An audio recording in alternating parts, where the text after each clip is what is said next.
Bertempat di Gedung Kesenian Rumah Dinas Wali Kota Prabu Muli, Wali Kota Arlan dan Wakil Wali Kota Prabu Muli Franky Nasril membagikan seragam sekolah gratis untuk pelajar sekolah dasar dan sekolah menengah pertama di bawah naungan Dinas Pendidikan Kota Prabu Muli, baik sekolah negeri maupun swasta.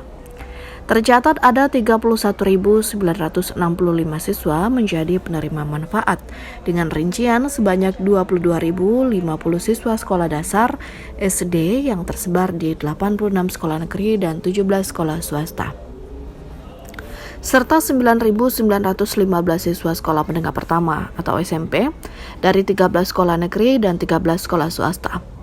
Wali Kota Prabu Muli Arlan mengatakan program ini bertujuan untuk mengurangi beban ekonomi keluarga siswa sekaligus menumbuhkan rasa kebersamaan antar pelajar. Hati Bapak Ibu dengan adanya seragam sekolah gratis ini sudah meringankan beban daripada orang tua murid.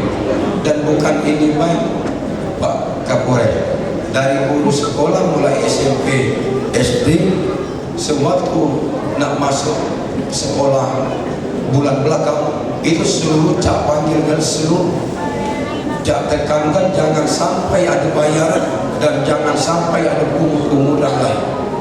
Dalam program pakaian sekolah gratis ini, setiap siswa menerima 2 setel seragam sekolah yang pengadaannya bersumber dari APBD Kota Prabu Muli tahun anggaran 2025.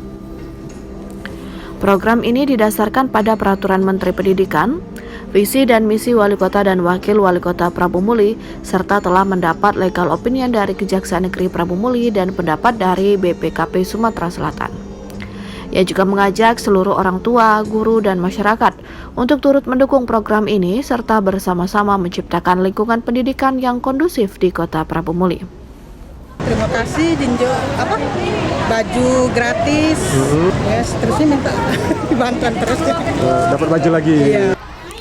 Selain Wali Kota dan Wakil Wali Kota Prabu Muli turut hadir dalam penyerahan seragam sekolah gratis, bagai plakat SD dan SMP, Ketua DPRD Denny Victoria, serta Kepala Forkompinda lainnya serta orang tua pelajar penerima program seragam sekolah gratis.